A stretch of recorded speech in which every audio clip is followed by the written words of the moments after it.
तो 100 गड चढणे, 100पेक्षा जास्त तर गिर्यारोहण करणे म्हणजे गड चढणे याची नोंद इंडिया बुकने सुद्धा घेतली होती आणि त्यांना आतापर्यंत खूप पुरस्कार मिळाले.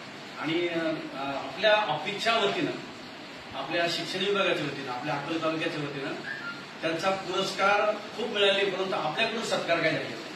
तर मी त्याचीच वाट बघत होतो, जेवढे पुरस्कार त्यांना मिळतील जास्त त्याच्यानंतर आपण त्यांचा सत्कार करू असं माझ्या डोक्यात होतं. आणि योगायोगाने काल पुणे येथे त्यांचा मोठा सत्कार झाला, राष्ट्रीय पुरस्कार त्यांना मिळाला. आपल्या सर्वांच्या वतीनं, शिक्षण विभागाच्या वतीनं, सर्व अधिकाऱ्यांच्या, सर्व कर्मचाऱ्यांच्या, शिक्षकांच्या वतीनं, आपल्या शिक्षण विभागाच्या वतीनं या गिर्यारोहकाला मी आपल्या सर्वांच्या वतीनं खूप खूप शुभेच्छा देतो. आणि भविष्यामध्ये त्यांच्याकडून 100चे 200 हो, 200चे 400 हो, जास्तीत जास्त हो गिर्यारोहक